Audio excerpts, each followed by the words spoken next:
vá lá no segundo livro de Crônicas, capítulo 20.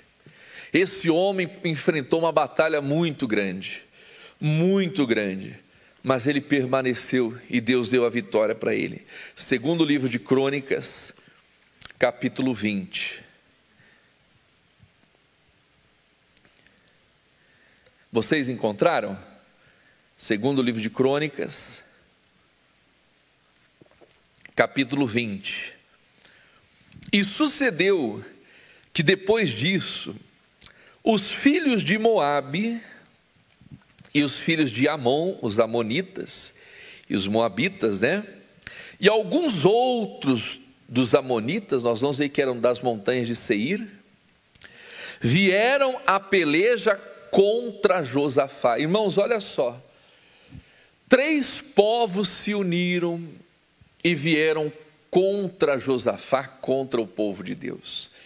Aparentemente era impossível Josafá vencer aquela batalha, escapar daquela situação, e às vezes acontece.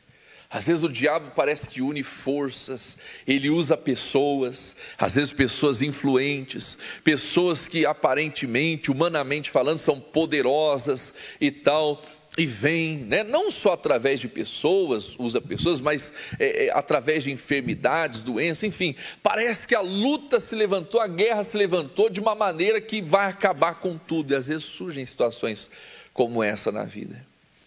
E é aí, irmãos, que são situações como essa que vão mostrar se nós confiamos ou não em Deus. Porque os que confiam no Senhor são como monte que não se abalam, mas permanecem para sempre. Então Josafá, ele ficou sabendo, versículo 2: então vieram alguns que deram aviso a Josafá, dizendo: vem contra ti uma grande multidão da além do mar e da Síria, e eis que já estão em Hazazon Tamar, que é em Gedi. Então Josafá temeu e pôs-se a buscar o Senhor e apregoou o jejum em todo o Judá. Irmãos, o Josafá recebeu aquela notícia. Existem notícias que de fato causam espanto, causa às vezes um abalo, uma tristeza, até o medo. Até o medo. A pessoa, quando ouve aquilo, ela, meu Deus, não parece que o chão se abre?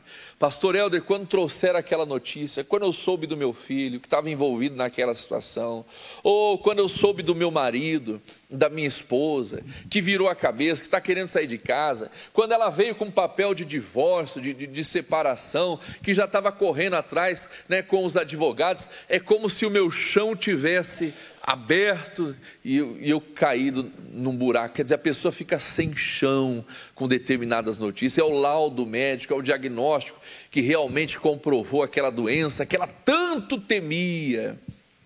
Mas o que o Josafá fez? Ele temeu, ele teve medo, mas ele pôs-se a buscar a Deus e apregoou um jejum. Não é o que diz ali, pôs-se a buscar a Deus e apregoou o jejum em todo o Judá. Ele fez o quê? Ele permaneceu na presença de Deus. E tem pessoas que, quando recebem uma notícia como essa, ou pior do que essa, o que elas fazem? Elas se afastam, elas vão deixando de vir para a igreja, elas jogam a toalha, enfim, elas deixam de buscar Deus e começam a tentar resolver de todas as maneiras. Já viu aquela pessoa que fala assim: eu sirvo vários deuses mesmo? Tem gente que fala assim? Porque eu sirvo vários deuses mesmo, eu vou em vários lugares, porque se um Deus falhar, o outro não falha. Não tem gente que fala assim, que tem essa fé? Em outras palavras, ela dá tiro para tudo quanto é? Tiro para tudo quanto é lado. Por quê? Porque ela está desesperada. Mas o Josafá não, ele pôs-se a buscar a Deus. Nós vamos ver aqui que Josafá sabia quem era Deus. E Josafá sabia que Deus era maior do que o problema que ele estava enfrentando. Meu irmão, você precisa saber disso. Você precisa saber quem é o seu Deus. Pastor, mas é câncer. E a medicina diz que não tem tratamento, é um dos tipos de câncer mais agressivo. O nosso Deus é maior. Amém? Pastor Helder, uma dívida impagável, eu não sei de onde que eu vou tirar dinheiro para pagar essa conta, para pagar essa dívida, isso é algo ali volumoso, não tem condições de resolver o problema. O nosso Deus é dono do ouro e o dono da prata. Ele cria situações para que você tenha recurso não só para pagar as suas dívidas, mas para você ter provisão e para você ter prosperidade, porque ele diz: eu vim para que tenham vida e a tenham com abundância. Mas eu não posso retroceder, eu não posso sair da presença de Deus, eu tenho que confiar, e confiar é permanecer. Meu irmão, então se você confia nesse Deus, você permanece. Independente da luta que você está passando, da situação que você está vivendo, você não arreda o pé, nem que você tenha que jejuar, que você tenha que orar, que você tenha que ler a Bíblia mais do que você faz, que você tem que vir mais vezes na igreja, nas campanhas e tal. Ah, pastor Helder, geralmente eu não venho na terça, porque eu não tenho costume de vir na terça-feira. Então a pessoa, ela quebra o costume e ela começa a orar mais, ela começa a buscar mais, ela começa a se apresentar mais na presença de Deus, ela jejua, ela se consagra, até que ela se coloca de pé. E ela começa não a olhar para o problema, a focar no problema. Não é a unção da amnésia, que a pessoa vem na igreja e ela esquece de tudo, ela entra em transe. Não, nada disso. E ela vai esquecer. Não, o problema está ali, a dificuldade está ali. Mas enquanto o problema está ali, Deus está do lado dela. Porque ele diz: eu sou contigo todos os dias, até a consumação do século. Então, em vez de ela ficar olhando para o problema, olhando para a situação, ela confia na força e no poder de Deus. Quem está entendendo, diga glórias a Deus. É o que diz aqui, ó. Ele foi, né? Aí diz aqui, ó, o versículo 4: e Judá se ajuntou para pedir socorro ao Senhor.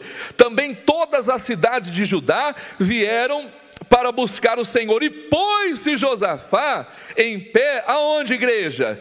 Na congregação, versículo 5, de Judá e de Jerusalém. Vamos ler em voz alta: na casa do Senhor, diante do pátio novo. Outra coisa aqui, meu irmão, tem pessoas que na hora da batalha, ela se afasta da casa de Deus. Ah, fulano, por que você tá indo não está indo mais na igreja? Ah, eu não vou porque eu comecei a ir lá, parece que o diabo começou a se levantar e tal. Meu irmão, é que você tem que vir mais. Amém? Não é verdade? Você pode ter certeza, porque o diabo, ele sempre vai se opor à sua fé. É isso que o diabo não quer, que você venha para a igreja. Mas ele, né? Aí a pessoa, ela vai: ah não, hoje eu não vou, hoje não dá para ir, ou começa a ouvir esses pastores, me perdoe, né? Mas não quero falar de religião, mas pastores sem igreja, que você vê aí, né? Aquele movimento dos desigrejados. Não, porque se você quer servir a Deus, você não precisa de igreja, você não precisa de pastor, esse negócio de ir para a igreja e tal. Meu irmão, se não precisasse, o Espírito Santo não levantava. Porque a Bíblia diz que a uns Deus levantou como o quê? Como apóstolos, outro como profetas, mestres, como pastores, para a edificação da igreja, que somos nós, é o corpo de Cristo. Mas é importante. Mas quantas pessoas estão deixando a sua congregação? Quantas pessoas estão se afastando do templo? E tem coisas que Deus vai fazer no meio da congregação, é quando o povo de Deus se une. Não é o que o salmista dizia: quão bom e quão suave é que os irmãos estejam em união? Porque ali, em outras palavras, onde há união, Deus ordena a bênção. Mas tem muitas pessoas que estão caindo nesse conto. Em outras palavras, elas estão enfrentando a batalha sozinhas. Mas o Josafá não fez isso não. Ele trouxe todo o povo. Ele foi à congregação, ele foi à igreja, ele foi à casa de Deus para pedir socorro. Amém, queridos? E olha a oração dele, o versículo 6. Isso aqui não é qualquer oração. Isso aqui é uma oração de uma pessoa que conhece Deus. Meu irmão, quando a pessoa conhece Deus, ela não entra diante de Deus falando dos problemas, ela não entra diante de Deus como se Deus fosse incapaz de resolver os problemas dela. Ah, meu Deus, eu não sei o que fazer, eu não aguento mais, Deus, a coisa está difícil, Deus tenha dó de mim, Deus tenha pena de mim, ó céus, ó vida, ó azar, não estou aguentando mais. Não, ela entra diante de Deus sabendo e reconhecendo a grandeza do poder dele. Amém, queridos? Porque ela conhece Deus, porque ela confia em Deus e ela não se abala. Olha a oração desse homem, irmãos. Às vezes nós temos que parar na Bíblia, começar a prestar atenção na Bíblia, nas orações de pessoas que venceram. Quando você vê alguém, um rei orando, ali uns salmos, a oração de Davi, o apóstolo Paulo orando pela igreja, meu irmão, começa a prestar atenção nessa oração, porque é uma oração dirigida pelo Espírito, são orações que levaram essas pessoas à vitória. E às vezes nós estamos orando como aprendemos com o vovô, com a vovó, não desmerecendo a oração do vovô, da vovó, mas às vezes a oração de pessoas religiosas, e a pessoa fica ali repetindo aquelas palavras, repetindo, ela vem na igreja e fica aleluia, aleluia, aleluia, glória, glória, glória, e por aí vai, e quando você vai ver a vida da pessoa, misericórdia, glória a Deus, glória a Deus, glória, mas é só da boca para fora. Irmãos, nós temos que prestar atenção na oração dessas pessoas que tiveram êxito, amém? Para que a nossa oração não seja o quê? Palavras soltas ao vento. Olha a oração desse homem, preste atenção, versículo 6, e disse: Senhor, Deus de nossos pais, porventura não és tu Deus dos céus? Pois tu és dominador sobre todos os reinos das gentes, olha só, e na tua mão há o quê? Força e poder, e não há quem te possa resistir. Isso é uma oração de fé, irmãos. Isso aqui é uma lição de fé, diga glórias a Deus. O Tiago fala, a oração da fé salvará o doente. Em outras palavras, a pessoa está com um problemão para resolver. Josafá, humanamente falando, não tinha condições nenhuma, mas quando ele orou, falou: meu Deus, o Senhor é o Deus dos céus, o Senhor é o dominador de todos os povos, e na sua mão há força e poder. Meu Deus, eu fui diagnosticado com essa enfermidade, com esse câncer, a medicina não pode fazer nada, não tem nada que os homens possam fazer por mim, por mais que tente, não dá, é fora da capacidade humana, mas meu Deus, o Senhor pode, porque na sua mão há força e há poder. Você chega diante dele sabendo quem é Deus, irmãos, que ele pode resolver todos os problemas, diga glórias a Deus. Essa foi a oração do Josafá, e não há quem possa te resistir. Porventura, ó Deus nosso, não lançaste tu fora os moradores dessa terra de diante do teu povo de Israel, e não adeste a semente de Abraão teu amigo para sempre, e habitaram nela e edificaram nela o santuário ao seu nome, dizendo: se algum mal nos sobrevier, espada, juízo, peste ou fome, nós nos apresentaremos diante dessa casa e diante de ti, pois o teu nome está nesta casa, e clamaremos a ti na nossa angústia, e tu nos ouvirás e livrarás. Irmãos, que oração de fé desse homem! Que oração, ele não estava falando por falar, não era oração de desespero, embora ele estivesse com medo, embora ele estivesse sob uma grande ameaça de perder a sua vida, de perder a sua família, de perder todo o reino, mas ele estava diante daquele que podia protegê-los de todo o mal. Quem está entendendo, diga glórias a Deus. Meu irmão, é essa oração. Examine o histórico das suas orações. Será que na sua oração você cita o poder de Deus?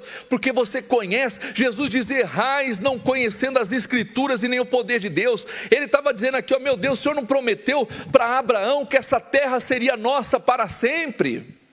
Meu Deus, eles construíram uma casa para o Senhor nessa terra, né? E eles disseram que se algum mal nos sobrevier, em outras palavras, o mal veio, né? Nos sobrevier a espada, tal, o Senhor vai nos livrar das mãos dos nossos inimigos, o Senhor vai nos proteger. Olha a oração dele, uma oração consciente, de alguém que conhece Deus, de alguém que conhece a palavra de Deus. Meu irmão, mergulha nesse livro, conheça a palavra de Deus, e o diabo nunca vai ter poder sobre a sua vida. O tentador nunca vai conseguir derrubar você. Jesus nos dá essa lição em Mateus capítulo 4, o diabo veio tentá-lo, depois de 40 dias e 40 noites, sem comer e sem beber. E o que Jesus usou para vencer o diabo?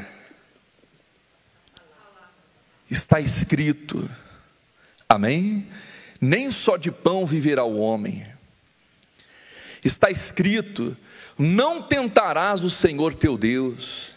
Está escrito, somente ao Senhor teu Deus adorarás, e só a Ele prestarás culto. E depois disso o diabo deixou ele, os anjos vieram e serviram. Amém, queridos? Essa é a oração que funciona. Diga glórias a Deus. E foi o que aconteceu. Ele diz aqui o 10, agora pois eis que os filhos de Amon e de Moabe, e os das montanhas de Seir, pelos quais não permitisse que passasse Israel quando vinham da terra do Egito, mas deles se desviaram e não o destruíram, eis que dão o pago vindo para lançar-nos fora da herança que nos fizeste herdar. Ah, Deus nosso, olha que lindo isso aqui, irmão, isso aqui é lindo. Eu vibro quando eu leio esse versículo 12 aqui, ó. Ah, Deus nosso, porventura não os julgarás? Porque em nós, não há força perante esta grande multidão que vem contra nós. E não sabemos nós o que faremos. Olha que lindo isso, irmãos. Porém, os nossos olhos estão postos em ti. Para a gente terminar aqui, Josafá reconhecia que não tinha capacidade e força para vencer aquele exército. Irmãos, isso é importante, porque essa pessoa ela cria um orgulho, ela acha que é um super-homem. Não, meu. Nós somos fracos. Ah, porque eu sou tal, eu vou lutar contra os demônios e tal. Coitada dessa pessoa. A Bíblia diz que os anjos, e o demônio é um anjo caído, eles são feitos um pouco mais excelentes do que o homem. Então o homem não tem força. Josafá está dizendo, nós não temos força contra essa grande multidão. Não sabemos o que fazer, mas os nossos olhos estão postos em quem? Em ti. Em outras palavras, Deus, eu não tenho força, esse povo não tem força, o nosso exército não tem força, Judá não tem força, nem Judá nem Jerusalém. Mas o Senhor tem a força e o poder. Não é o que ele disse aqui, ó, volta aqui, ó, o versículo 6, ah, Senhor Deus de nossos pais, porventura não és tu Deus nos céus? Pois tu não és dominador sobre todos os reinos das gentes. Que mais? E na tua mão há o quê? A força e poder. Aí diz aqui, ó, e não há quem te possa resistir. Quando ele estava dizendo, os nossos olhos estão postos em ti, Deus, nós não podemos mas o Senhor pode. Amém, queridos? E foi isso que fez com que eles estivessem de pé diante daquela situação. Vamos ficar em pé? Glória a Deus, hein? Irmãos, que palavra que Jesus está nos trazendo aqui essa manhã. Quem entendeu o recado de Deus? Amém, queridos? E talvez é o que você esteja passando hoje, vivendo hoje. Pastor Helder, eu não tenho capacidade, condição. Eu não tenho. Pastor Helder, eu não sei como vou tirar o meu filho das drogas. Já tentei internar, clínica, mandar para outra cidade, tal, mas nada disso está funcionando. Eu não tenho força e não sei o que fazer. Mas faça como Josafá fez. Os meus olhos, os nossos olhos estão postos em ti. Meu irmão, quando você põe os olhos em Deus, você fica em pé diante do seu inimigo. Você permanece. Foi o que aconteceu com Josafá. O versículo 13. Olha que lindo, irmãos. Aleluias.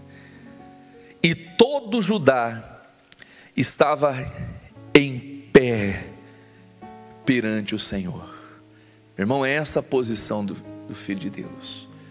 Você pode ter chegado aqui hoje caído, caída, querendo jogar a toalha, fazer uma loucura, mas você vai sair daqui hoje em pé diante de Deus, e você vai ver o livramento na sua vida. Amém? O povo estava em pé diante de Deus, não é o que diz o texto?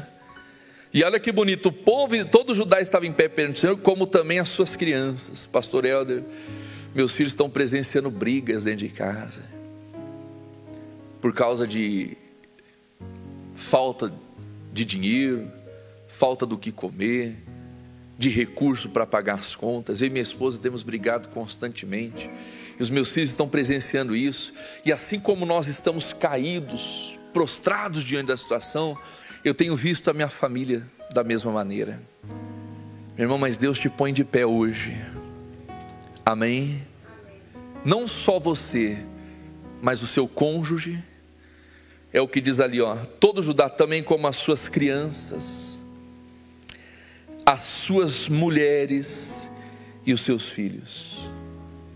E quando eles assumiram essa postura, essa posição, diz o texto sagrado, então veio o Espírito do Senhor no meio da congregação. Olha que lindo isso, irmãos.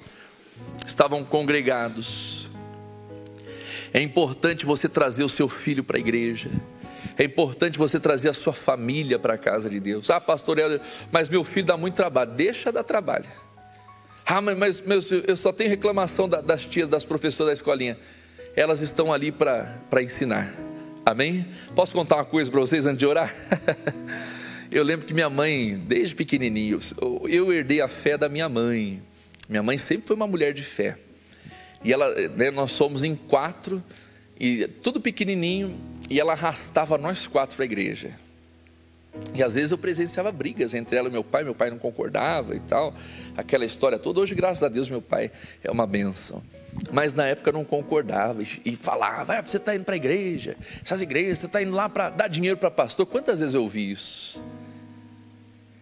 E às vezes minha mãe pegava o ônibus e atravessava a cidade, nós 4 lá, se virava para conseguir a passagem e levava a gente para a igreja. 4, imagina como que era, e 4, né, a gente era arteiro demais. Chegava na escolinha, quando a gente chegava na escolinha, as professoras já ficavam de cabelo em pé já. E arrastava a cadeira, passavam. Eu lembro, né? Eu lembro. E só reclamação. Teu filho fez isso, aquilo. Minha mãe, né? Ela ia lá, corrigia, sempre foi pulso firme. Às vezes umas palmadinhas que não faz mal para ninguém. Nunca, né? Ela nunca espancou nada disso, mas sempre corrigiu com amor. E às vezes com um pouquinho mais de rigor. Não morremos por causa disso. Amém? Mas olha só, mesmo indo para a igreja, eu lembro, eu e meus irmãos, fazendo toda aquela bagunça na escolinha, criança. Aí eu lembro que em casa eu chegava, aí reunia todos os meus irmãos lá no quarto e falava, vamos brincar de igreja agora. Aí eu ficava imitando o pastor, chegava até a expulsar os demônios dele. Você vê, hoje, né, pela graça de Deus, pela misericórdia, estamos aqui pregando a palavra de Deus. Mas começou onde? Quando minha mãe enfrentava chuva, sol, arrastava todo mundo para a congregação. O Espírito de Deus veio sobre a congregação. Amém? Meu irmão, olha a importância disso.